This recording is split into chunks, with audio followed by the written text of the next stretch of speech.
अस्सलाम वालेकुम दोस्तों, उम्मीद करदा तुसीं सारे ठीक ठाक होवोगे ते अल्लाह पाक तुहाडे ते अपना खास फजल और रहम फरमाए। पाकिस्तान वाले और बाहर वाले मिठे खुश आमदीद। मैं तुहाडा अपना दोस्त शाहनवाज, तुसीं देखदे पे हो मेरा YouTube channel SN vlog, Facebook page SN vlog और टिकटॉक चैनल SN व्लॉग।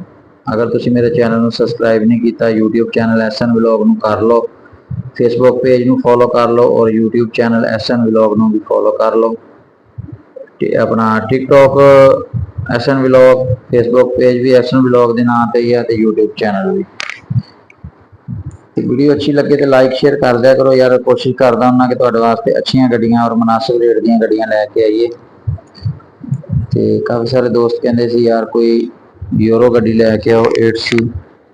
तो गड्डी दोस्तों मुनासिब रेट च आ गई है, 22 व्हीलर। बाकी गड्डी वीडियो तुसीं देखते पे हो दोस्तों। 1985 मॉडल है टाटरा के कागज़। 1985 मॉडल लाहौर का नंबर है। गड्डी बड़ी प्यारी और अच्छी है।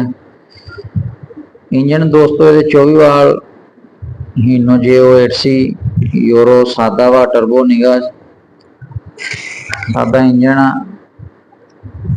बड़ी प्यारी और अच्छी गड्डी है, तुहाडे सामने है कंडीशन जो भी है। ट्राला दोस्तों ये पीछे 43 फुट लंबाई है ट्राले की और प्लेट वाले गार्डर का ट्राला वा। 19-20 बैरिंग साइज है। ब्रेक भी SG दी है। गड्डी माशाल्लाह सारी साफ सुथरी है। इंजन गेयर ओके है। बाकी तुसीं ट्राई ते चेक कर सकते हो। कमानियां अच्छियां, झूले ब्रैकेट भी नवे मॉडल के उत्ते चैकर प्लेट लगी हुई है।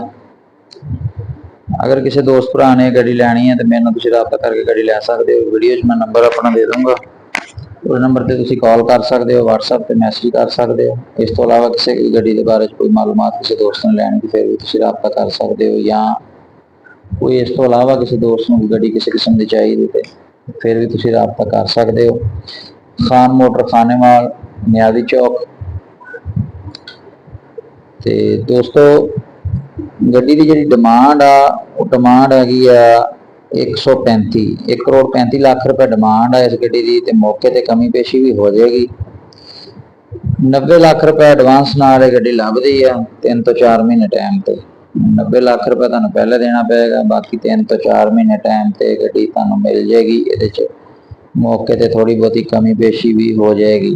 काफ़ी सारे दोस्त फिर मैसेज करते कि यार जो रेट तुसीं दिन्ने ये फिक्स रेट है या ये किन्ने पैसों का, तो इन्ना लम्मा चौड़ा फर्क नहीं होंदा, थोड़ा बहुता होंदा वा। डिमांड पहले ही कोशिश करी दी कि गड्डी जिहड़ी भी तुहाडे वास्ते लैके आई उसकी डिमांड मुनासिब ही होवे, तो फिर भी थोड़ी कमी पेशी तो हो जाएगी मौके पर। अगर गड्डी के बारे कोई और मजीद मालूमात किसी ने लैनी हो तो फिर भी तुसीं राबता कर सकते हो। वैसे तो गड्डी की जिहड़ी भी कंडीशन है तुहाडे सामने है, मालूमात मुकम्मल गड्डी की मैं वीडियो दे दिना हुन्ना, दस दिना हुन्ना। इंजन गेयर के बारे तुहानूं दसता। डब्बा दोस्तों इसका कोई मेन एक्सीडेंट वगैरह नहीं है, रंग जिवें लगे होंदे गड्डी रिपेयर होया हुंदा वो नहीं। डब्बा भी गड्डी का साफ सुथरा वा। टायरां की कंडीशन तुहाडे सामने है, अच्छी है। इंजन ओके है, गेयर हिस्सा बेआवाज़ आ।